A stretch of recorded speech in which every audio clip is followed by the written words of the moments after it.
Folks, welcome back to Campaign Corner. This show is all about interviewing the top MAGA candidates from across the country for House, Senate, and governor races. Today, we have with us Lance Stewart.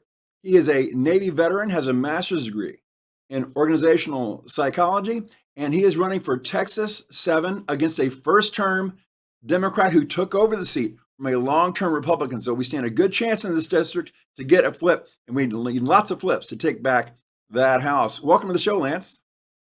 Hey, welcome. Thank you so much for having me here today. Absolutely. Okay, Lance, you are a former Navy guy, and you Yes. got out. You have like 2 bachelor's degrees, right? I do, in Yeah. communication and psychology. Yeah, and then you have a master's degree, and you're also studying for your PhD. Yes, I actually just wrapped up my last class, and I'll have just the dissertation left, but that's in business Fantastic. administration. So you're going to Having beat fun. us with your intellect. I love that. That's really great. We need that. We need that. Fantastic. And you're also an entrepreneur, correct? Yes, went as a franchisee with local barbecue chain here, and been doing for the last couple of years. I've been working with that. That's fantastic. So you tick all the boxes. You're a veteran, you're well educated, and you're an entrepreneur. This is what the Republican base loves. So thank you so much for coming on to the show. What made you decide? What was your driving force, and why you decided to run for Congress this time? This country, we're headed down a path we can't continue to follow.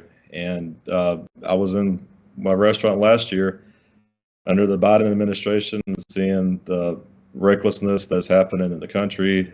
People are being enticed to not work. The unemployment rate has killed us, and I can't take it. I can't sit on the sidelines as this country continues to deteriorate. And I decided then that instead of talking about it, I wanted to actually run and actually do something about it. And the woman I'm running against, her in particular, she is the congresswoman for that district. And I going in, I see the failed leadership of the Democratic Party, and we've got to take it back. We've got to take the House back, but it's not just taking the House back, Bill. It's taking back the House with people who aren't cowards, who are actually do something for the country. Right. We don't need a Paul Ryan 2.0 Congress. Oh God. We need a MAGA America First Congress. I absolutely agree with that. I think we stand a fantastic chance because our show, what we're focusing on primarily is talking to the people who've got the closest upcoming primaries, which Texas is very early, actually. It's March 1st, Yes. right? March 1st, yeah. And people are voting already, aren't they? Until the 25th. Early voting started the 14th, and I have Fantastic. my own views on that, but it is what it is. And Yeah. but March 1st, Right. the actual primary. Okay, fantastic. And March 1st is the primary. That's good. Okay, because we need to get MAGA candidates in there, and we need to primary out the rhinos. Now, we don't have a rhino we're going against here because it's a Democrat, but almost. It's almost as bad. Almost as bad, Fantastic. Well, let's talk about your platform. First of all, you want to talk about the border wall. Tell us your take on the border wall. Oh, the border wall is absolutely critical. Each nation has its own, has the right to protect its citizens. And I know we get fixated on illegal immigrants, but the border wall, let me tell you, especially in this Houston area, what people don't really realize and what they don't really consider is the human trafficking that goes on. And especially in this area. I mean, every other day you get an Amber Alert in Texas of some kid that's been kidnapped. We can greatly reduce the possibility of women, children, men being crossed over the border, and even have organ harvesting and things, horrors that go on as far as that goes. And we have the right, and we should erect the wall for many things, and human trafficking certainly is one of those. And I'll tell you too, in the Navy, my job was I was over the weapon systems on board the ship. And so to that effect, I am a defense expert, and we have terrorists that cross over into this border, and they come from Mexico. We have terrorist cells that are operating in the U.S. right now. And if we have a wall that's constructed, we greatly reduce the chance of those people coming over and wreaking havoc in the United States. Yeah, absolutely. I agree with you 100%. We need to build the wall. And, Joe Biden has put out the welcome mat. He stopped building the wall and he's put out the welcome mat. And I've been talking to other people that work down there and work for the Border Patrol and that sort of thing. And they say, it's not just South Americans and Mexicans coming across this border. We have people from the Middle East. We have terrorists coming across the border. These are dangerous people. And Joe Biden is letting them into America, flying them all over Yes. the country, dropping them off, and not telling anybody they're there, and not vetting anybody. Absolutely. It's terrible. We've known about this for a long time, and it just continues to happen. It's amazing how reckless this administration is, that you'd put Yeah, it lives, really American is. lives at risk.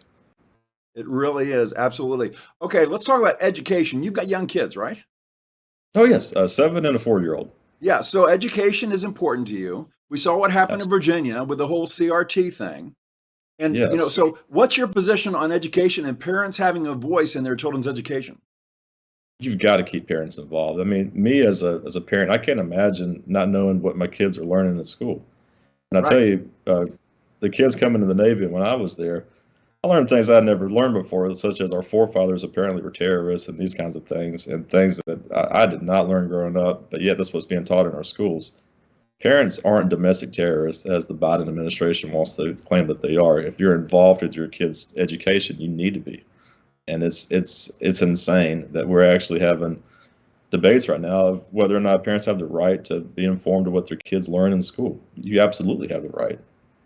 Yeah. Furthermore, President Trump's idea of having kids go, as a parent, you want the best for your kids. And if you live in a lower economic social class where your school district is just awful, you shouldn't be subjugated to, having to bring your child to that school. If that school is failing, that's not your fault. That's the school's fault. And so kids should be able to be allowed to go to better schools. And I strongly support that.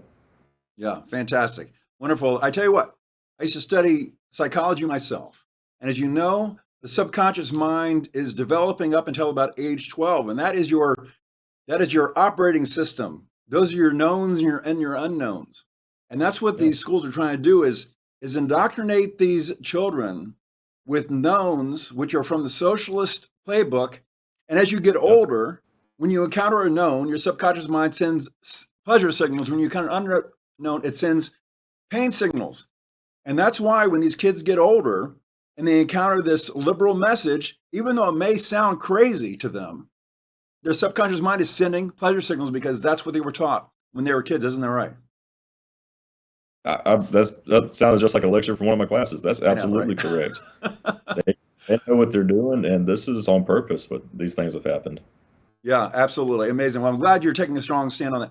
Okay, what's your take on federal spending? Obviously, it's out of control. I read somewhere that Joe Biden increased the money supply by 40% since he's become president. He's just printing that monopoly money off. And this is why we have insane inflation, which is a tax on the poor and the middle class. What's your take on federal spending? Oh, it's reckless. The thing is, this government, this country has money. We have a lot of money. It's just how we spend it. I know, for instance, the government contracts are insanely disproportionate to what they should be. For instance, the circuit card that you buy in the Navy that should cost $40, as the RPPO for my division and my department would spend $100,000 to buy this. That kind of recklessness, that hurts the American people. When you consider all the funding that goes to, all these companies or whatever, when we ourselves are growing further in debt, Biden prints money like it's no tomorrow, whatever, and this inflation will get worse. And we're gonna have to account for this one day, and when it comes, it's gonna be bad. So we need to Yeah. do things now to negate the worst of it, and printing money and continuing to spend recklessly is not the solution. Yeah, absolutely. I read the other day that rents across the nation are up 20% under Biden. And when your food prices doubled, your gas prices doubled, rents are up 20%. Nobody's getting raises like this. This is an attack on the poor and the middle class, the group that Biden said he would not raise taxes on at all. And it is a tax on them. So wait a minute. I want to get this straight. You're saying that in the Navy, you would have a circuit board. And folks, if they don't know what a circuit board is, it's the components that go into computers to run things. You would have a circuit board that should have cost $400 that you guys would pay $100,000 for? Oh, that's absolutely true. And it's not just that, That's it's across the board. And look, I mean, you have to get your systems ready to be ship ready, and you only have a couple of options of what you got to order or whatever. And right. that's your option. But it's just disheartening to know the price of these things. And Unbelievable. as I saw this on a monthly basis, the money that we would spend to these companies, and it is grossly inflated. You know about the $1,000 hammers that Congress buys and things like that. Well, that's absolutely true. I always thought that was something that was just in movies until I actually had to order these things, and Yeah, that is we can take crazy. better spend it. That is crazy. When we had the January 6th thing, and they said there was, I think, 1.5 million in damage to the Capitol. I saw a couple windows broken. I said, those were some expensive windows. Those must have been some of those $500,000 panes of glass or something, because I didn't see $1.5 million worth of damage that took place there. I mean, crazy. Okay, let's talk about the supply chain crisis. You live down there. Houston that's a major port area, isn't it? Yeah, you live. It is. Yeah, you live down there. What is going on with the supply chain? There's no reason for a supply chain crisis. We've been shipping in America for over 200 years. We've never had a supply chain crisis. No, no. And the narrative that they're pushing is that all of a sudden Americans are consuming too much. Well, we consumed the same amount we did last year and the year before. Nothing's changed as far as that goes. So that narrative is just nonsense. But I live right by the port, and for miles and miles, you see these 18-wheelers just waiting to get in, and it's backed up for days. And we're all experiencing this. I mean, if you need to order any kind of product, hopefully you'll get it or whatever. And as businesses, you suffer because you might not get the product, and that's a big problem right now. And you got Buttigieg has been on leave for what, 2 months, going on 3 now. It's supposed to be over this kind of stuff. So I mean, things were just getting worse, and it's a wreck. I mean, I'm right here in the epicenter of all this, and let me tell you, it's a disaster. So Buttigieg is still on leave, like maternity leave or whatever, during the middle of this crisis? That can't possibly be true? That's from what I understand. It doesn't make any sense if you're the leader of the supply chains. I mean, get back to your work and your job. Well, why in the world would you make a small town ineffective mayor in charge of your entire transportation system? Why would anyone do that? I mean, it's just like, of course he's failing. He's got no experience. It's like making me an NBA coach and expecting the team to win. I would have no idea what I was doing, It's a great analogy because that is exactly what's happening. Unbelievable, unbelievable. Okay, now about unemployment because you are an entrepreneur. You have a business, and the government has been paying people to remain out of work. It's really hard to find workers, isn't it? Oh, it's almost impossible. Last year we went through the cycle where people wanted to sit at home and collect checks for doing nothing. And I, to some degree, I don't blame them. I mean, if someone's giving you free money to sit around and do nothing, it's very enticing to not actually want to work. And so a lot of people took the easy route on that. Now that you actually need workers, people have chosen not to go back to work. I don't know how they're paying their bills, but finding an employee is it's already difficult as it is. But right now, it's almost impossible. And you can offer more money, more benefits, and we do. Because you have to take care of your employees, but it's a challenge to get people to come back to work, and they don't want to come back. This great resignation movement that's happening across the country, it's sickening, and it's destroying a lot of businesses, and it's really wreaking havoc on our system right now. I don't understand how people are paying their bills. Don't you need a job to pay your bills? Am I missing something here? I don't get it. I mean, you can only live with your parents for so long, and then they'll kick you out, and right. They burn through their savings. That's amazing. Okay. I tell you what, we want to help you do real well in this primary coming up. It is going to be March 1st. There's about 6 other candidates or 5 other candidates running in your district? Yes. 7 of us total, 6 other candidates besides myself. Okay. Very good. And now your website is Lance, LANCE 4 TexasTX.com. You can see it on the ticker right there. People can reach out to your website, and can they volunteer on your website? Oh, absolutely. You can volunteer. You can donate to help with the cause. You can read about the issues. It's a very, very good website, and I don't shy away from a lot of the issues that people want to stay away from. So you can read about that also, because it is what it is. I noticed it's very detailed. Yeah. That's great. Fantastic. Now, do you have a place where people can make a donation to you, a system where they can go online and donate to your campaign?